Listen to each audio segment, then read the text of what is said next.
The bell finally pierced the monotone, and the classroom erupted into a symphony of shrieks and locker slams. I, Kaylee, reveled in the controlled chaos. It had been my reality for the past 20 years, ever since I graduated with a teaching degree and a head full of idealism.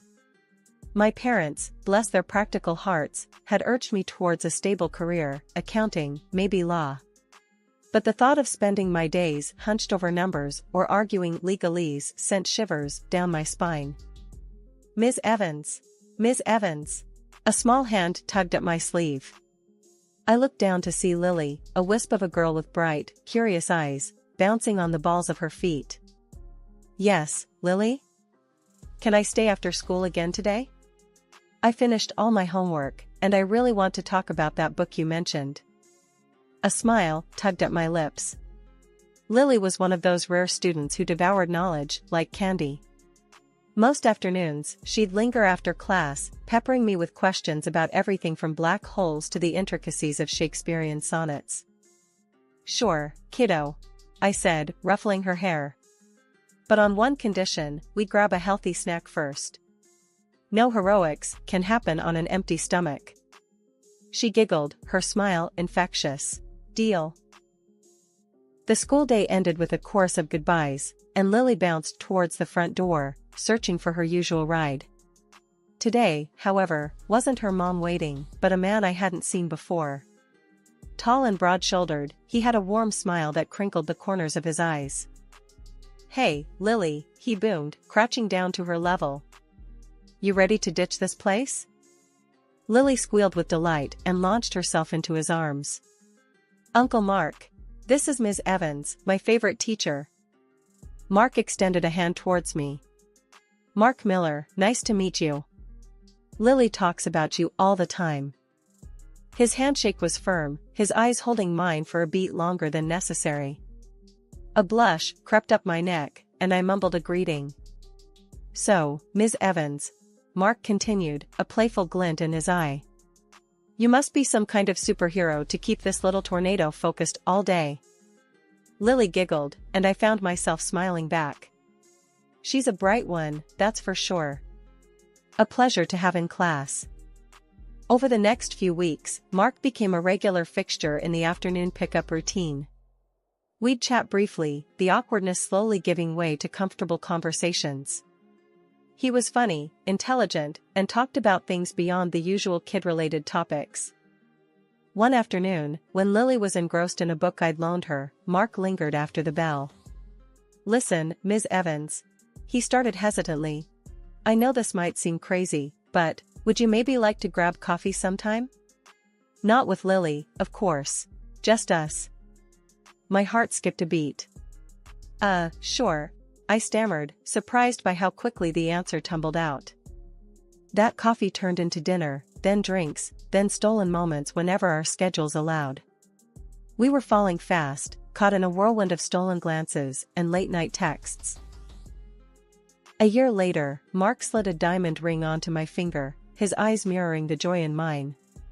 We married in a small ceremony, surrounded by close friends and family. My parents, initially hesitant about the whirlwind romance, were won over by Mark's easy charm. Life seemed perfect. I gained a loving husband, a kind and supportive mother-in-law, and a rambunctious niece, Lily, who spent most weekends at our place. Lily's mom, Mark's sister, Sarah, was another story entirely. With fiery red hair and a penchant for tight skirts, Sarah cut a figure of chaos. Most evenings, Mark would field frantic calls from her, usually ending with him rolling his eyes and muttering about another man crisis. Sarah, in turn, barely tolerated me. Every visit was punctuated by backhanded compliments about my boring life choices and envious jabs at our family. One night, after a particularly scathing remark about my old-fashioned values, I finally snapped. Mark, I hissed after Sarah flounced out the door. Lily needs more stability. Can't you see that woman wouldn't know responsibility if it bit her in the butt? Mark scowled. She's my sister. Frustration bubbled over. And Lily's your niece. How long are you going to pretend it's all sunshine and rainbows? That girl needs a real parent, not a walking party trick. Mark stormed out, leaving me fuming in the living room. This wasn't the first time we'd argued about Sarah, and it wouldn't be the last. A small seed of worry had taken root in my mind, a worry that would soon blossom into a full-blown storm. A few months after the wedding bliss settled, it was time for the grown-up talk. We sat at the kitchen table, the remnants of takeout scattered around us. "Mark," I began, trying to keep my voice neutral, "we need to talk about finances." He sighed, pushing back his chair. "Finances? What's the deal, honey? We agreed on a shared account, remember? 50-50. It seems like you haven't been contributing much lately." My words hung in the air, heavy with unspoken accusation. Mark's brow furrowed. "Yeah, well, things came up. Sarah's going through a rough patch again. Needs some help with Lily and all." "Again?" My frustration simmered. "Mark, we can't keep bailing her out every other month. We have bills to pay, groceries to buy. Look, Sarah's family. I gotta help her out, alright?" His voice was laced with a defensive edge. "And what about our family?" I retorted, my voice rising a notch. "Isn't Lily our family too? You're basically paying for their meals with our money." Mark slammed his fist on the table, making me jump. "Don't you get it, Kaylee? They need it more than we do. You keep the damn house clean, that's your contribution. Stop nagging about every dime." The anger in his voice startled me. This wasn't the easygoing Mark I married. This was a man with a secret, and a growing resentment towards me. I swallowed the lump in my throat, refusing to be bullied. "That's not fair, Mark. We agreed on a system, and you're breaking it." He scoffed. "Life happens, honey. Deal with it." With that, he stormed out, leaving me alone in the cold silence of the kitchen. The takeout tasted like ash in my mouth. Mark's outburst confirmed the gnawing suspicion in my gut, something wasn't right with Sarah's rough patch. This wasn't a one-time thing, it was a pattern. I spent that night staring at the ceiling, a knot of worry tightening in my stomach. The next few months were a blur. Mark stopped contributing altogether. Every time I brought it up, he'd brush me off with a flimsy excuse or a snide remark. The bills started piling up. I dipped into my savings, then resorted to using my own salary to keep the house afloat. It felt like I was single-handedly supporting a family that wasn't even mine. The worst part? Mark didn't seem to care. He continued to spend his evenings, glued to his phone, taking calls from Sarah and disappearing, for hours on end. The man I loved, the man who promised a future together, was slowly becoming a stranger, his secrets creating a widening chasm between us. 6 months crawled by, each day a monotonous echo of the last. Mark's absences grew longer, his excuses flimsier. He'd vanish for entire evenings, his phone perpetually on silent. When he did grace us with his presence, it was a fleeting hello and a quick goodbye, his attention glued to his phone like a lifeline. Family dinners at my in-laws became a painful charade. Mark, a ghost at his own table, would mumble half-hearted greetings before disappearing into whispered phone conversations on the patio. My mother-in-law, bless her perceptive heart, would shoot me concerned glances, her silence speaking volumes. One night, after another empty silence settled over our dinner plates, I snapped. Mark, barely acknowledging my presence, shoved his food around the plate with a restless energy that made my skin crawl. "Mark," I said, my voice tight with frustration, "we need to talk." He glanced up, a flicker of annoyance crossing his face. "About what, honey?" "About you. About us. About where the hell you are all the time." The words tumbled out, a dam bursting after months of pent-up emotions. Mark sighed, a theatrical display of exasperation. "Look, I'm swamped at work. It's a demanding time, all right?" "Work?" I scoffed, disbelief burning in my throat. "You haven't worked a single late shift in months. What's really going on, Mark?" He pushed back from the table, his face hardening. This isn't up for discussion. You wouldn't understand. Try me, I challenged, my voice rising a notch. Because right now, all I understand is that you're a stranger living in my house. The silence that followed was deafening. Mark stared at me, his jaw clenched, then turned on his heel and stormed out. I sank back in my chair, the weight of his indifference crushing me. Days turned into weeks, and Mark's absences became permanent. He wouldn't answer my calls, his texts going unanswered. The silence in our once vibrant home echoed his disappearance. One morning, I woke up to an empty bed and a chilling realization: I was alone. Desperation clawed at my throat. Silence wasn't a solution, it was a suffocating abyss. I poured my heart out on the cold, digital canvas of an email. Words of frustration, of loneliness, of the life we promised ourselves slowly dripping onto the screen. I demanded answers, a reason for his constant disappearances, and a fair share of the financial burden. Hitting send felt like throwing a pebble into a bottomless pit, a tiny splash in the vast emptiness of our marriage. The silence stretched on, a cruel confirmation of my suspicions. No apology, no explanation, just a deafening void. But then, when the sun dipped below the horizon, painting the sky in angry hues of orange and red, I found it. A single sheet of paper on the kitchen table, stark white against the worn wood. Divorce papers. Signed. By Mark. My breath hitched. The world tilted on its axis. I snatched the paper, the words blurring before my eyes. Anger, hotter than I'd ever known, surged through me. I slammed my phone on the table, dialing his number with trembling fingers. Ring, ring, voicemail. I left a blistering message, demanding a damn explanation. But the only reply was the sterile voice of his automated system. I dialed again, and again, a desperate hope clinging to the possibility of his voice. Finally, after what felt like an eternity, a voice answered. But it wasn't Mark's. It was a young, flippant voice, dripping with an air of entitlement. "Who is this?" she drawled. "It's Kaylee," I choked out, my voice barely a whisper. "Mark's wife." A chilling laugh echoed through the receiver. "Wife? Honey, you're yesterday's news. Mark loves me, I'm his future now. So do yourself a favor and find somewhere else to live, okay?" The phone clattered from my numb fingers, landing with a dull thud on the counter. My world shattered into a million pieces, the cruel reality settling in my gut like a lead weight. Betrayal, raw and searing, burned through me. Tears streamed down my face as I stumbled out of the apartment, the divorce papers crumpled in my fist.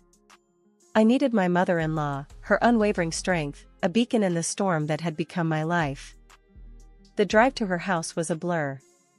When I finally reached the familiar porch, I practically pounded on the door. My mother-in-law opened it, her eyes widening at the sight of my tear-streaked face. Without a word, I collapsed into her arms, the dam breaking open. She held me tight, her soft murmurs a soothing balm on my wounded soul. As I sobbed the story of my shattered marriage, of Mark's lies and betrayal, a flicker of anger crossed her face. "Kaylee, you'll stay here, with us," she said, her voice firm. A hesitant nod escaped my lips. This wasn't what I'd envisioned, not the life I'd planned. But as I stepped inside, a small hand tugged at my coat. It was Lily, Mark's niece, her eyes filled with concern. "Auntie Kaylee? What's wrong?" she whimpered. I knelt down, pulling her into a hug. "It's okay, sweetie. Everything will be all right." As I held Lily close, a fierce protectiveness bloomed within me. This wasn't just about me anymore. It was about building a new life, a life where trust and love weren't empty promises. It was about starting over, stronger and wiser. The journey ahead would be daunting, but I wouldn't face it alone. The taste of betrayal still lingered, a stale ash in my mouth. Picking up the pieces of my life wouldn't be easy, but I wouldn't crumble. My first stop was Brenda Miller's office, the legal arena's reigning gladiator. Her office oozed power, sharp suits, gleaming chrome, and a faint scent of expensive cigars. my gut churned with suspicion. This wasn't a case of late nights at the office. This was something deeper, something he desperately wanted to hide. Swallowing my pride, I marched into Brenda Miller's office, a steely resolve hardening my features. Brenda, a lawyer with a reputation as sharp as a stiletto heel, surveyed me coolly.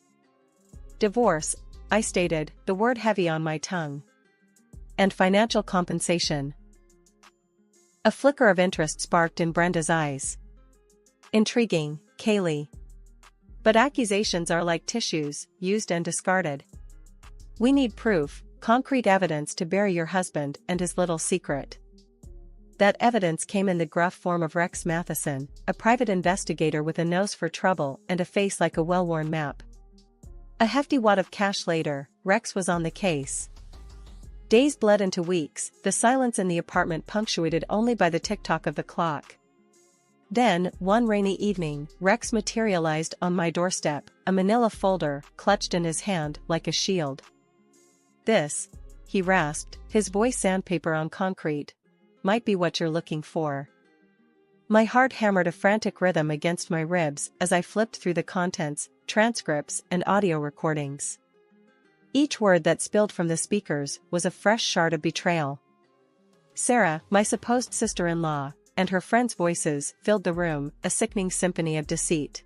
He's got a sweet job, Sarah, the friend's voice dripped with envy. He practically prints money. Exactly, Sarah cackled, the sound devoid of any warmth. That damn apartment, it should be mine. As soon as you marry Mark, we can convince him to sell it. Maybe I'll try to convince him of Lily's illness and her expensive treatment. We'll split the profits, just like we planned. My blood ran cold. Sarah, the leech, had been using Mark all along, and her friend, my husband's lover, played along with her in everything. Our comfortable apartment wasn't a home for her brother, it was a golden ticket to a life of luxury. Mark, the gullible fool, was nothing but a pawn in her twisted game. Armed with this explosive evidence, I returned to Brenda's office, a cold fury simmering beneath the surface. Brenda listened intently, a dangerous glint in her eyes as the recordings played. Bingo, Kaylee, she said, a slow smile spreading across her face. This is gold. Time to make those cheaters pay dearly. But my stomach churned with a bitter cocktail of anger and a strange, unexpected worry. Mark may have been a gullible fool, but Lily, his innocent niece, was caught in the crossfire of his sister's greed. I couldn't let her become another casualty in this mess.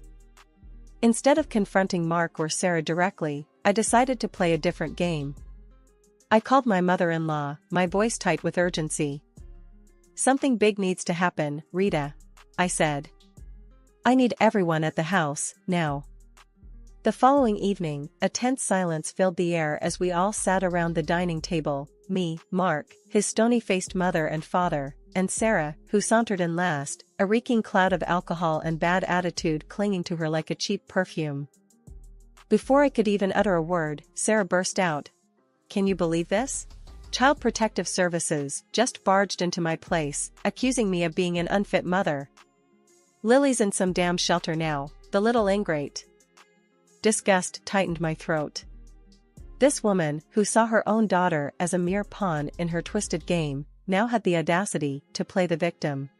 Sarah continued to rant, oblivious to the storm brewing in my eyes. It was then, with a steely voice that surprised even myself, that I spoke. Actually, Sarah, I said, leaning forward, I contacted Child Protective Services. The room fell silent.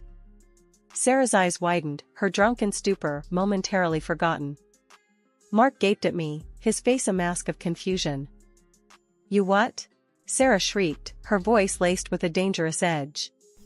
Why you meddling? Because, Sarah, I cut her off, my voice unwavering. You are a terrible person. You used your own brother for money, and now you're willing to throw your own daughter under the bus to get what you want. Lily deserves better than that. Sarah lunged at me, a feral snarl contorting her face. Before she could connect, Mark, bless his slow on the uptake self, finally reacted, grabbing her arms and holding her back. Get your hands off me! Sarah shrieked, flailing uselessly. You're both finished. You'll pay for this. Mark, still bewildered, finally spoke. What was all that about, Kaylee? I pressed play on the recorder, the damning conversation between her and her friend filling the room. Mark's face drained of color with each passing word. Shame and disbelief flickered in his eyes as he heard his sister's cruel assessment of him, a mere ATM to be manipulated. Sarah, cornered and desperate, erupted. This is bullshit, she shrieked, her voice laced with a barely concealed tremor. You have no right to stick your nose in our family business. This isn't your place. Ignoring her outburst, I kept my gaze fixed on Mark. This was his moment of truth, the moment he saw his sister for who she truly was, a scheming manipulator. Rita, my normally composed mother-in-law, joined the fray. Sarah, how could you? Her voice, usually laced with warmth, dripped with disappointment. This is betrayal of the worst kind. Sarah scoffed, a cruel twist of her lips, the only response. Betrayal? She sneered. Please, spare me the dramatics. This was always the plan. First, soften Mark up, then that fancy apartment becomes mine. And after that, she continued, her voice dripping with malice, it's your turn, old folks. Your retirement nest egg looks mighty comfortable. The revelation slammed into Rita and John like a physical blow. Their eyes widened in horror, their faces a mask of betrayal. As for Sarah, she continued her drunken tirade, a string of obscenities spewing from her lips like a malfunctioning faucet. It was a pathetic display, a stark contrast to the poised manipulator she'd pretended to be. Turning back to Mark, I met his gaze. Well, Mark, I said, my voice surprisingly calm, the evidence of your infidelity is clear. Now, let's talk about financial compensation. Mark opened his mouth, a plea for forgiveness hanging in the air. But before he could speak, I held up a hand, silencing him. There's nothing left to say, I said, my voice firm. You had your chance, Mark. Now, it's time for me to move on. The gavel slammed down, a final punctuation mark on a messy chapter. Divorce. Financial compensation secured. Justice, though bittersweet, had been served. Sarah and her conniving friend were convicted of attempted fraud, their dreams of a swanky apartment evaporating like cheap perfume. Lily, my ex-husband's niece, remained the biggest casualty. Custody battles ripped through the family court, and in the end, a bombshell dropped: Sarah's ex wasn't the biological father. The truth, like a stubborn weed, refused to stay buried. With no known father and an unfit mother, the judge placed Lily under Rita's care. Her once empty house transformed into a bustling haven. Rita, initially overwhelmed, found solace in raising Lily. We settled into an unlikely, but surprisingly functional, routine. One quiet evening, Lily, a tangle of blonde curls and boundless energy, snuggled onto my lap. Mother isn't coming back, is she? She asked, her voice small. A lump formed in my throat. No, honey, I said gently. But you're stuck with me now. A smile, as bright as a sunflower, bloomed on her face. Good, she declared, wrapping her arms around me.